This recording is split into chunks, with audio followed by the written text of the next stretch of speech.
नमस्कार मैत्रिणींनो, कशा आहात सर्वजणी? तर आजचा व्हिडिओ खूप सुंदर असणार आहे. सुंदर अशी ब्लाऊज डिझाईन, खास रक्षाबंधनसाठी स्पेशल अशी ही ब्लाऊज डिझाईन आहे.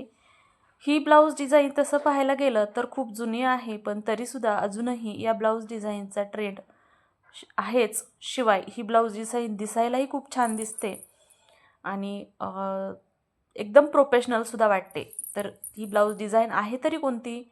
तर पाहूया. त्यासाठी व्हिडिओ शेवटपर्यंत पाहावा लागेल आणि हो, स्किप न करता पहा, म्हणजे ही ब्लाऊज डिझाईन तुम्हाला बनवता सुद्धा येईल. तर पहा, आता मी मेजरमेंट घेतलेला आहे. जेवढी तुमची गळा रुंदी आहे आणि गळा उंची आहे ती तुम्ही घ्यायची आहे. इथे तुम्ही चौकोनी आकारामध्ये सुद्धा ती डिझाईन बनवू शकता, गोल गळ्यामध्ये सुद्धा बनवू शकता किंवा मग कुठलाही शेप देऊन सुद्धा बनवू शकता. पण आता मला इथे ग्लास गळा बनवायचा होता आणि या ग्लास गळ्यावरती सुंदर डिझाईन बनवायची होती. तर ती कोणती पाहूयात पुढे. तर पहा, आता इथे मी घेतले आहे थर्मासचे बॉल. आता कदाचित तुमच्या लक्षातही आलं असेल की मी कुठली ब्लाऊज डिझाईनबद्दल बोलते. तर हो मैत्रिणींनो, आपण बनवणार आहोत पोटली बटन ब्लाऊज डिझाईन. खरंच मी या डिझाईनचे खूप सारे ब्लाऊज शिवलेत. मी स्वतःही एक शिवलाय आणि वापरते सुद्धा. खूप छान दिसतात हे ब्लाऊज. शिवाय फिनिशिंग तर छान येतेच आणि प्रोफेशनलसुद्धा दिसतात. तर चला, आता ही ब्लाऊज डिझाईन बनवण्यासाठी तुम्हाला ज्या कपड्याचे पोटली बटन बनवायचे तो कपडा तुम्ही 1.5 इंच रुंद आणि 1.5 इंच लांब असा चौकोनी तुकड्यात कट करायचा आहे. आता एवढे सगळे तुकडे वेगवेगळे कट करण्यापेक्षा मी पहा अशा ह्या पट्ट्या करून घेतल्या 1.5 इंच रुंदीच्या आणि मग त्या एकत्र करून अशा फोल्ड केल्यात आणि मग त्या साईडनी कट करून घेतल्यात.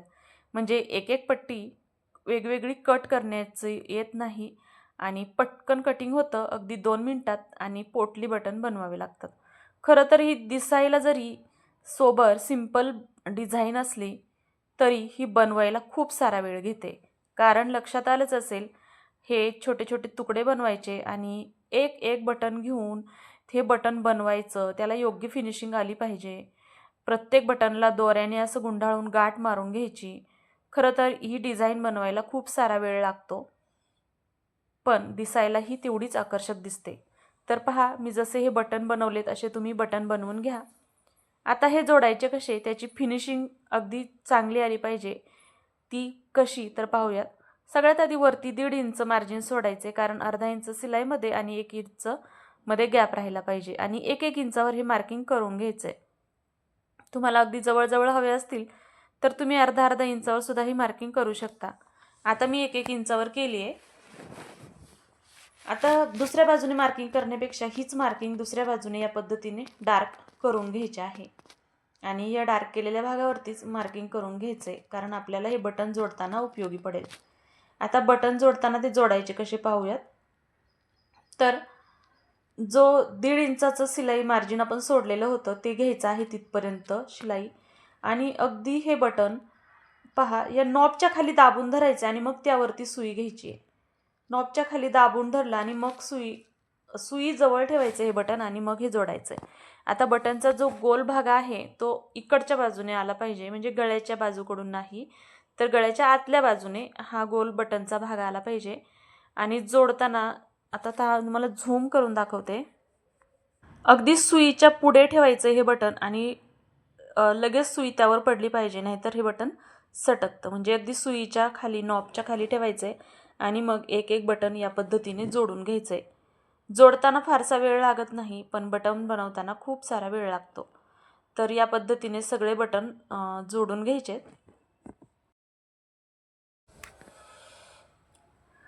तर पहा, ते बटन जोडून झालेत. त्यानंतर आता हे कटिंग करायचं आहे. जे कापड आहे ते कटिंग करायचं आहे. कटिंग करताना सुद्धा इथं खूप काळजीपूर्वक करावं लागतं. एक एक बटन अगदी हातात पकडून कटिंग करायचे.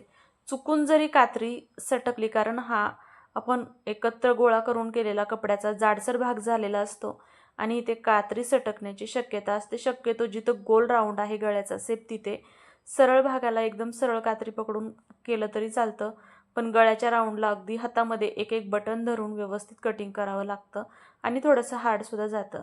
आता हे योग्य कटिंग करायचे, कापड शिल्लक राहता कामा नये.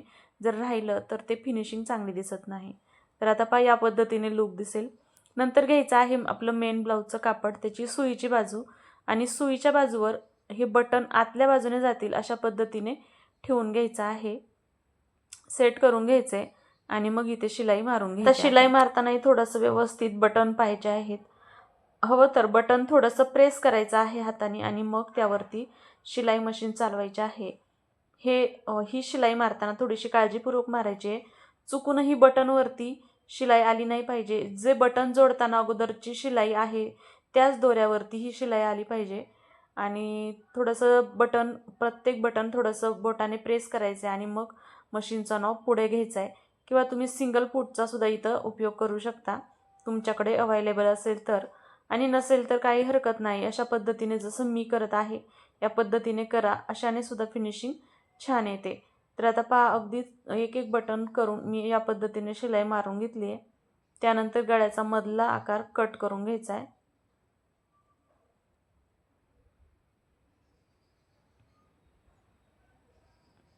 हे पहा, अशा पद्धतीने गळ्याचा मधला आकार कट करून घेतला की हा भाग अस्तरचा जो भाग आहे तो आतल्या बाजूने पलटून घ्यायचा आहे, म्हणजे हे बटन वरच्या बाजूने येतील. तर पहा, अशा पद्धतीने. आता इथे बटन हे बॉटल ग्रीन कलरचे बनवलेत, कारण साडीवरती जी बुट्टी आहे ती बॉटल ग्रीन कलरची आहे. गोल्डन कलरची साडी आणि बॉटल ग्रीन कलरची बुट्टी, त्यामुळे हे पोटली बटन कस्टमरला हवे होते ग्रीन कलरमध्ये, म्हणून हे बनवलेले आहेत. आता अस्तर फोल्ड केल्याच्या नंतर इथे अगदी दाबटीप देऊन घ्यायचे आहे. दाबटीप देताना सुद्धा अस्तर आणि मेन ब्लाऊजचं जे कापड आहे ते कुठे गोळा तर होत नाही आहे ना, कुठे ओढत तर नाही ना, हे चेक करायचं आहे आणि अगदी फिनिशिंगसह शिलाई मारून घ्यायची आहे. तर पहा, आता इथे शिलाई मारून घेतलेली आहे.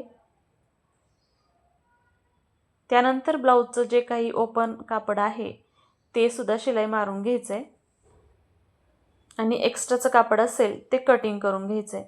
तर मैत्रिणींनो, अशा पद्धतीने तुम्ही अगदी छान फिनिशिंगची पोटली बटन ब्लाऊज डिझाईन बनवू शकता. आता इन आऊट करून ब्लाऊज शिवून घेतला आणि नंतर वरून पोटली बटन जोडलं तरी चालतं, पण या ब्लाऊजला जशी फिनिशिंग आलेली आहे आतल्या बाजूने तशी फिनिशिंग त्या ब्लाऊजला येत नाही.